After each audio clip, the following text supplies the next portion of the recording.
Alright, so please describe why you're running and your qualifications for being a school board trustee. Specifically, can you also share a bit more about your professional and educational background so we can get better acquainted? Professionally, currently I started working in an agency called Building Block for Kids Collaborative, and the decision that made me come up to that job was based on, as a parent, I wasn't getting, I guess, fully across of the need for the students in my children's school at the time. So I decided maybe I can bump it up a little bit more, working for an agency that at the time I had taken training as a parent, and I saw that the community need they were providing outside of the other schools, it quite hasn't been easy just because we haven't been allowed in different school sites. But just based on the fact that this year we had a fresh new principal, and right from the get-go I introduced myself as who I was, a parent, willing there to support her and extend the help. I didn't start any fussing about the previous administration that we had, and this year I can honestly say the school site council ran quite amazingly with the parent involvement, with the teachers. We had a hard time having the teachers even try to run for positions just because of the previous principal had, I guess, the teacher stressed out is this is what the budget's going to be used for and this is how we're going to do it, instead of how this principal ran across where openly discussed pre-meetings saying, you know, this is the funding we have, how do you guys believe we can input and use it across with parent involvement and teacher involvement. And across with my background as a parent leader at Building Block for Kids, we've been able to provide trainings in different areas of education for parents, for English language learners, for low income, in regards to the LCAP, attendance rates and all that. And most parents aren't really fully aware just because the trainings, the school doesn't really, I guess, give it as a parent level. It uses the terminology, they have their lingo, but not at the level that we can understand as parents. And I have the next question too. You mentioned one of your top priorities is to start providing all the support our children need. What is the role of the school board in accomplishing that, and what specific steps would you take? In my experience, I haven't seen too much of the school boards have like hands-on activity in regards to trying to get our test scores up, especially in the flatlands. Most of our central Richmond schools, and that affects where my children attend. I didn't know until recently when a parent invited me to come to an ELAC meeting at Nystrom. I just went as a parent because she knew me, I was the MDAC co-chair. So she just can you come by and give me some few pointers as to how we're running the meeting? I said, sure. So I showed up and I saw the PowerPoint the principal presented saying how our students are 2 levels behind, 2 grade levels behind. It shocked me just because I knew that my daughter was at her reading level and I had just gotten compliments from the principal. So when we went back to our school site council, I was like, Miss Everett, do you know what our reading levels are here? And she mentioned the same thing. So it was shocking to realize that we are failing our students. The district can be providing more resources if we find the ways to how to help out. We're paying $1,000 per student for tutoring, and these agencies aren't providing the real resources. Yeah. They're coming here giving the students a laptop where I could put my child 30 minutes and try to play a game. You're providing other agencies that come and supposedly are there at the school with 10 students, and the students are playing in the playground. So I don't feel that the money that we're using for $1,000 per student should be going to these, I guess, resources, if you want to call them. I think district-wide we have teachers that are more than willing to get paid to provide extra services. We have other staff that are more than willing to provide tutoring services, or different agencies that do provide tutoring services that have shown, you know, the successes, how you're benefiting the students. But currently our district has been failing as to how do you keep accountable to really provide services that will bump it up. You mentioned another of your priorities is around bullying and discipline. There's a tension between wanting safe schools and wanting to avoid over-suspensions that tend to disproportionately affect students of color. What do you think about the principal's role in addressing this issue versus the board and/or the superintendent? And then how would you navigate this as a board member? I understand the issue of, you know, wanting to keep the suspension rate down, but that's like, as I put it, as a mom, if I let my child continue to behave badly, she's getting the message that it's okay for her to continue doing whatever she's doing. We need to find disciplinary measure that can, you know, let the child know you're not doing well and you're affecting these students for so and so reason. there's so many factors that go into the student's life as to why they're behaving the way they're behaving. So we have to come and understand as to why you're doing it. Not just suspend it, not just say, hey, you know, go in-house, but really get down to the root. I had a case right now with our job where a parent came in and her son was being threatened. They had to make a police report, but the students are really, they're still on the campus.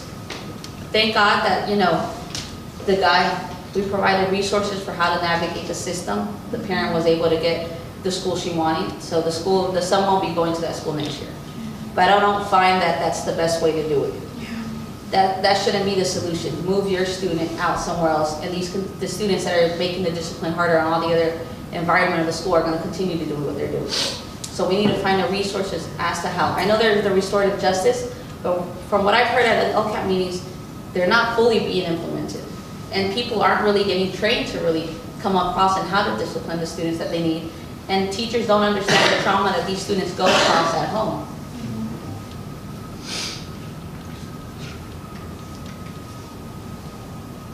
Okay. You are clearly passionate about the topic of parent voice and good communication. As a board member, what are some ways that you would increase the meaningful participation of parents and have a more inclusive dialogue? I think the biggest struggle has been, at least in the area that I'm more active, it's been the language barriers.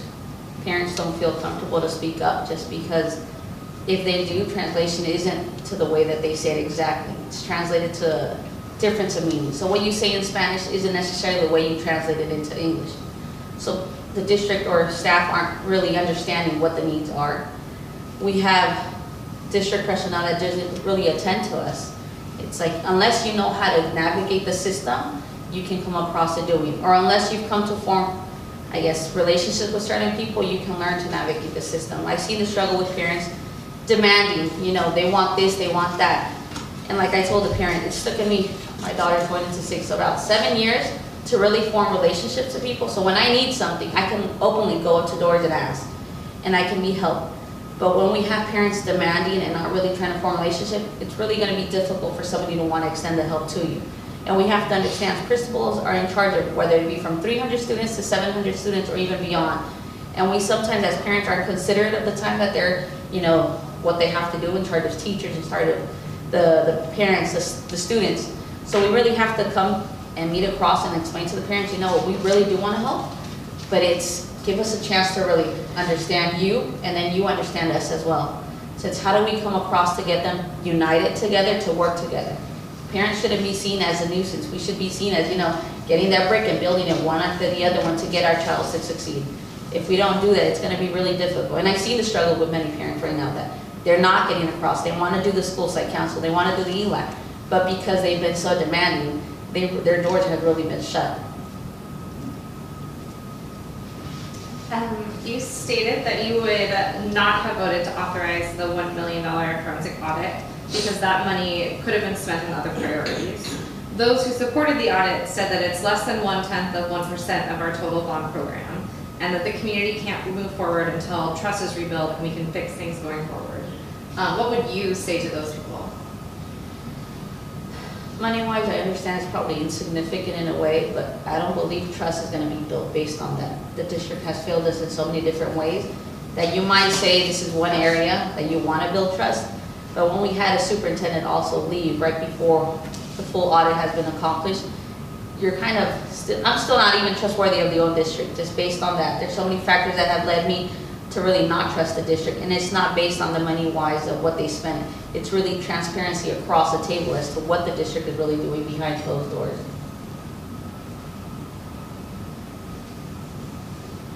You explained that your vetting process for a public charter school petition would be to look at whether or not it will benefit the education of our children. Imagine that you are a board member and a petition is submitted. Can you please share more about how you would evaluate a particular petition?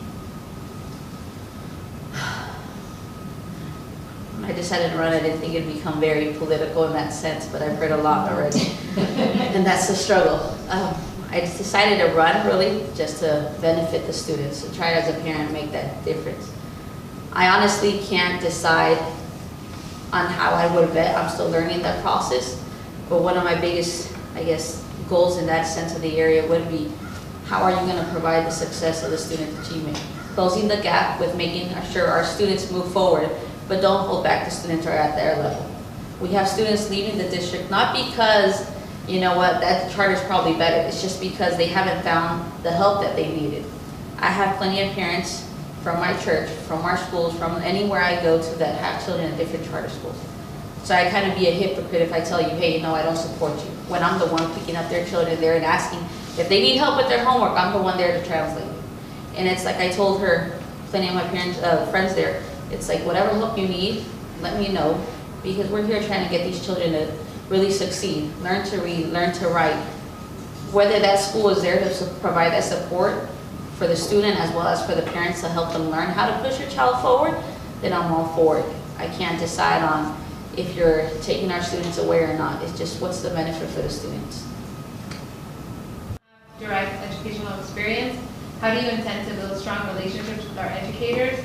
What would you do to ensure you learn more about the day-to-day experience of educators, and how would this inform your work of overseeing a district with nearly 30,000 students? Currently being active at my children's school, I love the confidence that the teachers can come up to me. I had this, I think she was 4th grade last year. She was 5th previously. Came up to me, and just because she knew I was a member at the LCAP, she said, Stephanie, can I ask you for a favor? I was like, sure, why not? I don't know how much power you may have as an LCAP member, but we cannot go through these combo classes. She goes, I'm a mom. I have to go back home. I can't stay at home and do a curriculum for a 5th grade class as well as for a 6th grade class. I don't even believe a single teacher that, you know, has no family can go back home and do that. So having the confidence that I've had so far with all the teachers at my children's school, I can honestly say I've built trust with many. Being at the MDAC, I have teachers from Washington. I built relationships already, and I know I can openly discuss whatever item that it is. It's just how to move forward with more teachers across the table. But I can honestly say I don't think I've had an argument with any teacher so far. My child behaves bad, I will take control. And that's what I like. When my daughter started 5th grade this year, and the teacher found out I was her mother like a week later, she just went, oh, yes! I was like, okay. But when I told that to our community work, she goes, it's because they know you're active. But I didn't know that would feel like a plus to a teacher. So then I was like, hey, we were happily able to work together before she left on maternity leave. But it's providing those resources. When she needed translation for conferences, I was there to help. So it's just knowing that I'm there to help you, and if anything you need, I'm helping. If you need anything, I can help there too. You talked a little bit about this already, but when we look at the current makeup of the school board, there are no trustees who are parents of kids currently attending our schools. Do you think it's important to have this voice on the board? And if so, how do you reassure the community that you would look out for the interests of all children, not just your own children and their schools? I've tried as much as I could making an impact, whether it be the school site, the LCAP, what used to be was the district advisory committee. I guess there's so many committees I've tried to get my hands on to make a difference, and I haven't actually succeeded as much as I wanted to. I feel like it does make a difference. It builds trust. I know your struggles, you know my struggles. It hasn't been an easy success. In regards to me understanding the needs of other students, it's been something I've been currently on as an LCAP. I don't come and just see the needs of my daughter, my son, my other daughter. I'm there representing the vast majority of the English learners as a committee member representing the MDAC. So I've made it clear to plenty of parents when we go to meetings, don't just think about your son. Because when they say, oh, I want this for my son, I was like, you're never going to get anything. You have to learn to compromise. What's the benefit of you getting one thing for one son when you can do across the school for 500 kids? So it's the need as to how do I overlook the need of one of my, just one goal that I may want to have for my daughter when it could benefit so many other students. It's, how do I, it's probably not how do I find it, it's just over the course of my actively involvement, I've been familiar with more of the families. I've become friends with most of the families, so now I don't just see the need of my daughter, I see the needs of their daughters, of their sons. So that's what's gotten me more to push forward is to, how do I benefit all the students across? So this is our last question before we do follow-up questions. What do you think it would take to make our district one of the best in the state?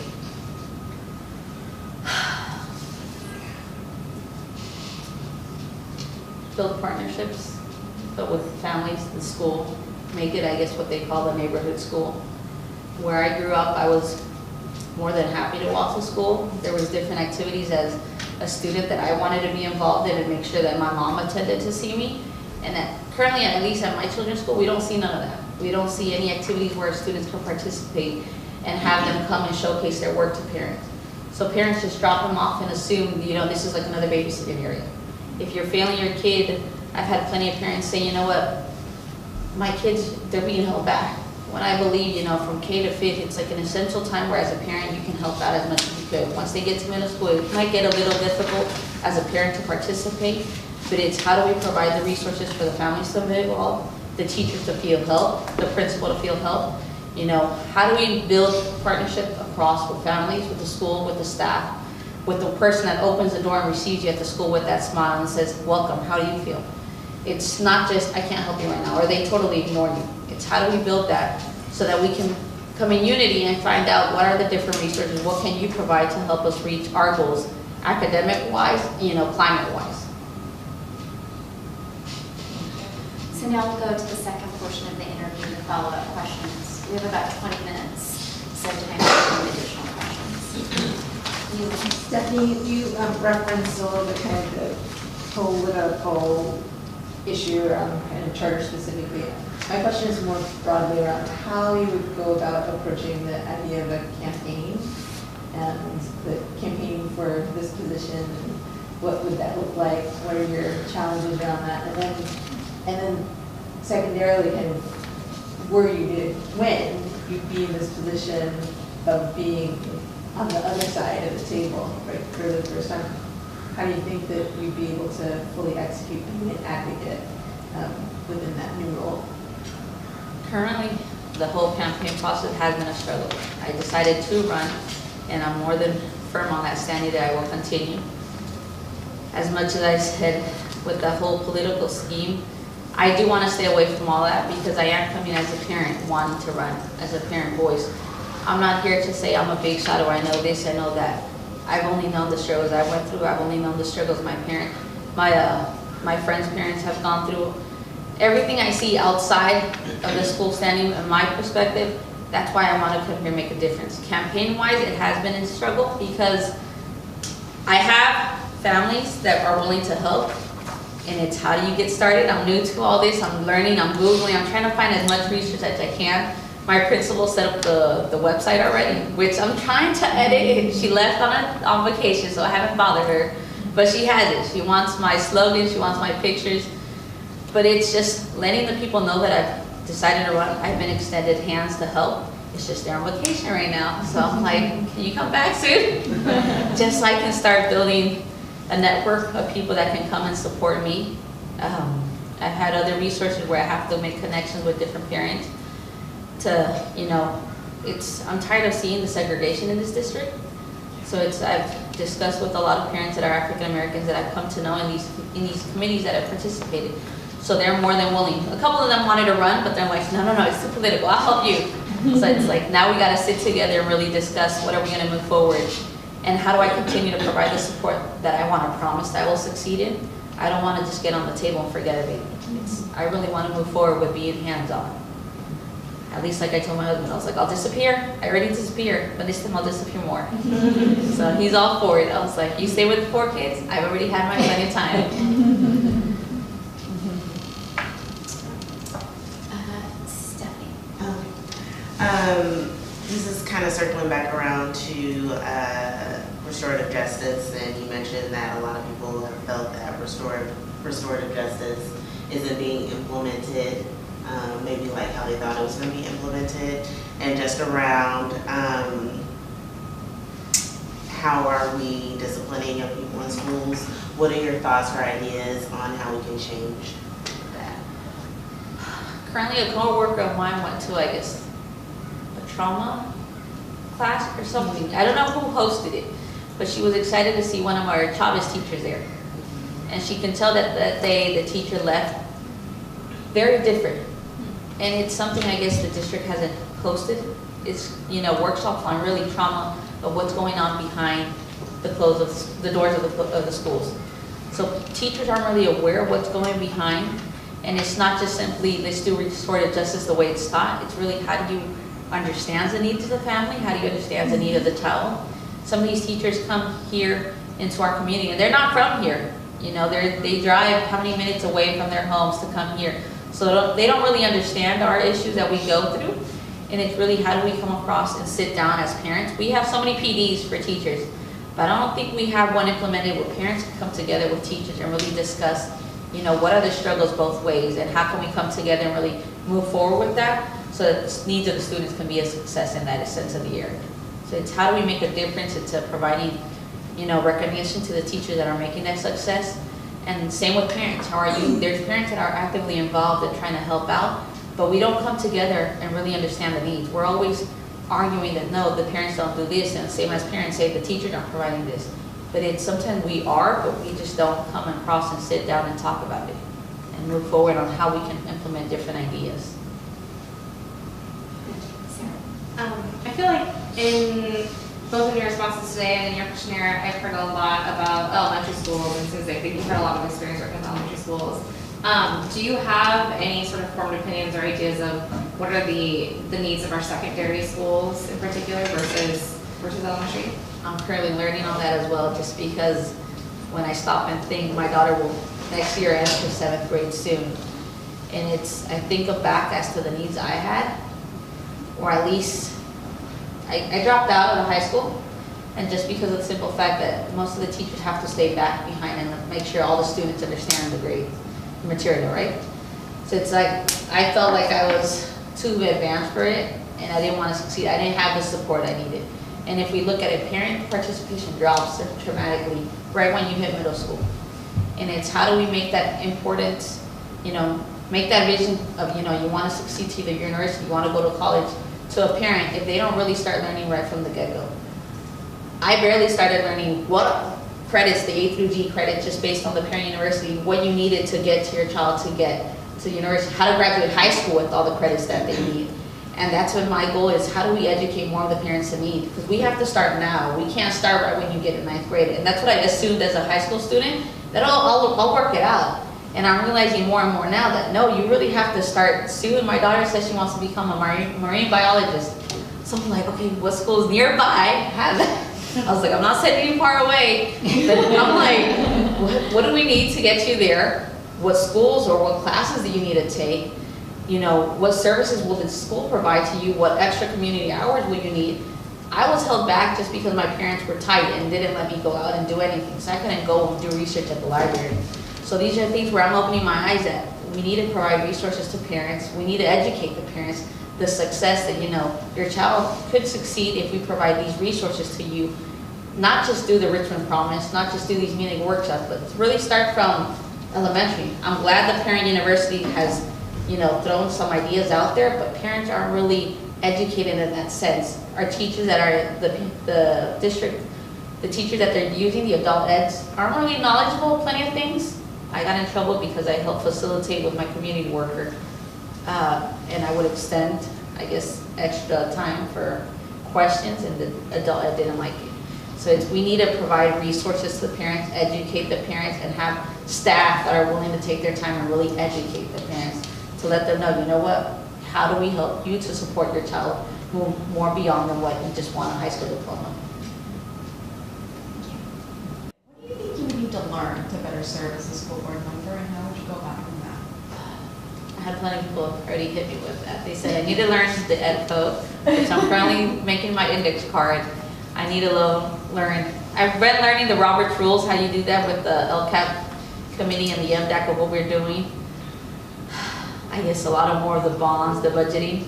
But I was like, I bought myself thousands of index cards because I was like, we're gonna take notes. My children are my teachers right now. I was like, you're right, I answer. So it's really educating beyond more of the parent participation part, really learning, you know, what it is to take terminology, really move beyond what I've been just stuck in at home and participating at school. So I really need to push myself more than what I've currently done. Like I told my boss, I was like, I'm gonna cut down my hours right now because I need to move forward in a different area. Then I'll go back. But it's really, now I've become the student at my house. So it's a struggle, but it's something I've determined myself to succeed in. I've had so many people try to chicken me out, but I'm trying my best to push forward. I was like, the worst that can happen, I won't get elected, but currently, if I can push as a parent, then I'm here. I want to move on forward. I want to try to make a difference. Then that's more than beneficial for me, and that's what gets me, I guess, moving forward. When I hear some parents go for it, I'll support. Whether it be just there to support, but just to hear go for it from the friends that I've gotten close-knit to, then I'm more there to move forward. This is somewhat a follow-up to that question, but what would your response be to an individual that may say, or might try to persuade you not to run because they'll say, you know, you might need more experience or more exposure, you're not ready yet. What would your response be to those people? I had that from my coworker, and all I could tell her was, you know what? She tried holding me back in the sense of saying, educate yourself now, run in 2 years. But all I could say was, you know what, my gut's calling me to do it now. If I wait 2 more years, I don't know what difference can happen in a negative way. So it's like, currently nothing has been moving forward. So my passion's calling me now. If I don't succeed, I don't succeed, but with the support I've had as parent-wise, I'm gonna continue to move forward. And like I said, the worst that can happen is I won't get elected, but my passion is saying it's time to move forward. My kids can't wait. I cannot let somebody else make a decision. Most of the people that are currently, I've heard are running, I've never really seen them actively involved. So I don't know what their intentions are yet. I haven't met all of them, but I'm hoping we can find somebody else that also, if I don't get elected, somebody else has the true intentions to make a difference in this district.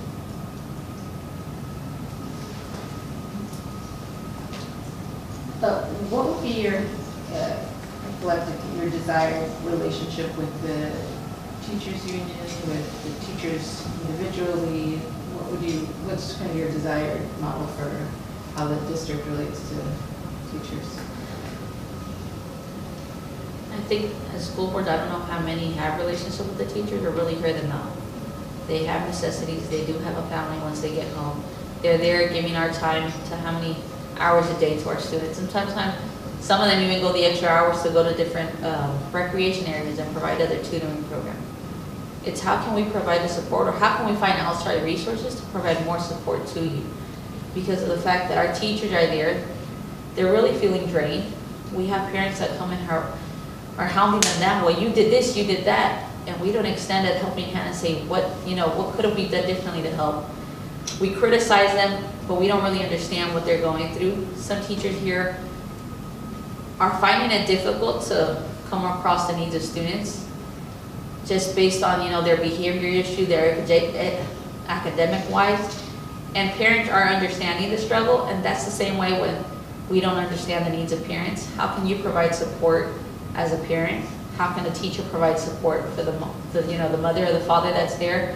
But as a district or school board staff, I don't think we ever sit down and listen to what the needs are. I know there's so many arguing about the negotiation of, wages and your salaries, but what other benefits can we provide? It's not just money-wise, it's not just benefits, but what other necessities or outside resources can we find to provide more of a welcoming community school?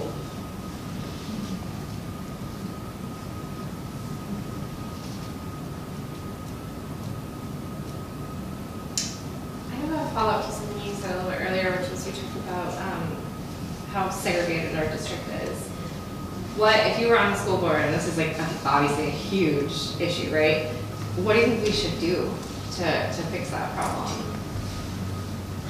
Currently, I know this year, I think they had, I don't know if it was like an African-American, I don't know what they set up, but it's funny because when our LCAP started, there was a mother there that was always asking, what services do you have just for African Americans?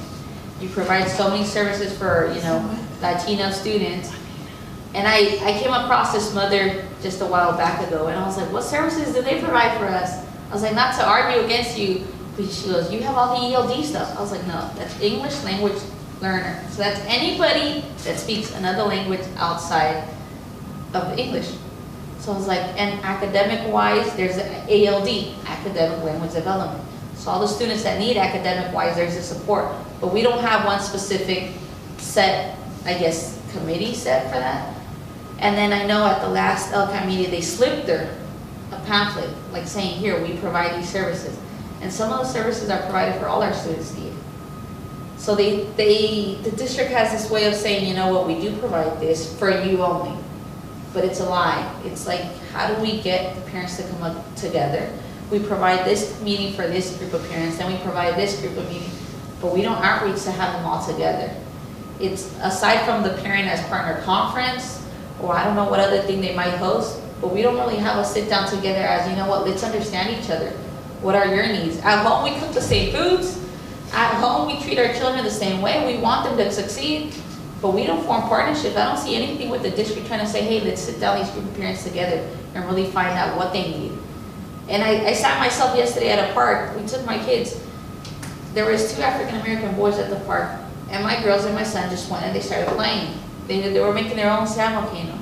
And I just sat and thought, the parents were there, and my husband and I were here, and we never once went ahead and spoke. So it was like, what difference would it have made if we really built this culture around everywhere we went? I was like, my kids are setting an example for me. I was like, I couldn't do anything, but it's just, I think community-wise, how we separate ourselves has been the difficult part to even open us to one another. We stereotype each culture, but we don't stop to say, hey, you know, what are your needs? Are they the same as mine? How can we work together? Yes. Did you want to? No, it's interesting. Any last questions?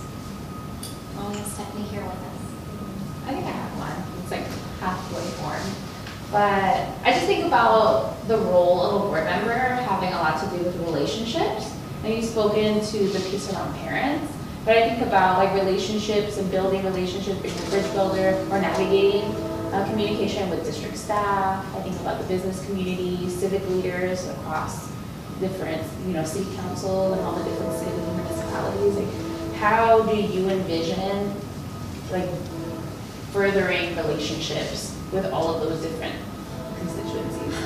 I've thought of that, especially looking at how I like the model that Sao Paulo has currently with the full service community school, like really providing full service community school. And as a Richmond resident, we don't have that at our schools. We don't have services that where the city can unite with the schools to provide resources to our students. So it's been a struggle as to how do I think forward with that, but when I stop and think about, how many cities come across this district and how will you form, a difference of vision school-wise with the cities, with other stakeholders in the community.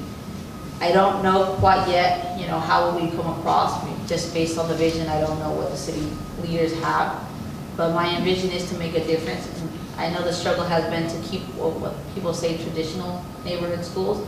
All I want it to be is a full service community school, whether it be a charter or whether it be the district school, but how do we make it a full service community schools for the needs of the community?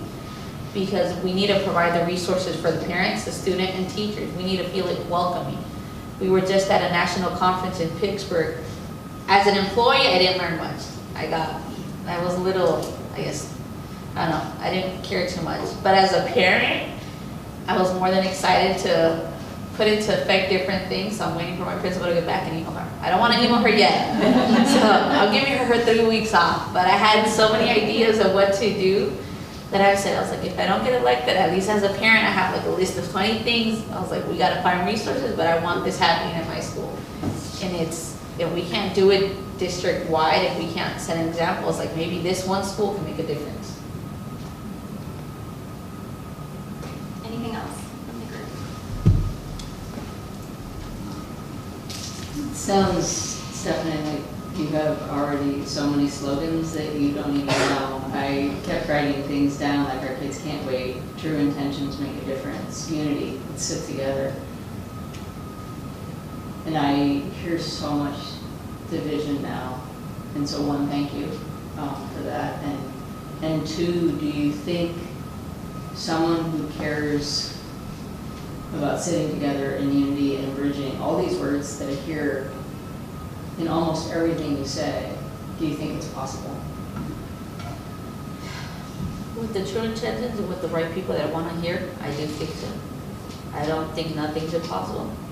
At least in my belief, you do the possible and somehow the impossible will happen.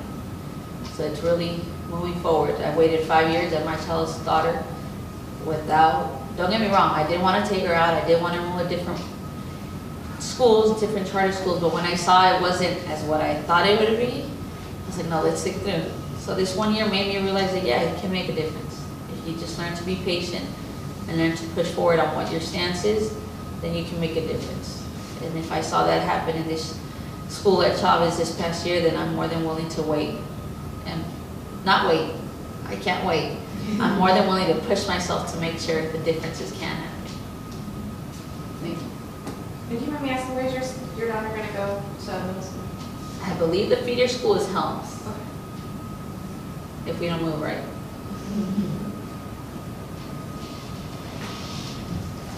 I think we're done, so thank you so much for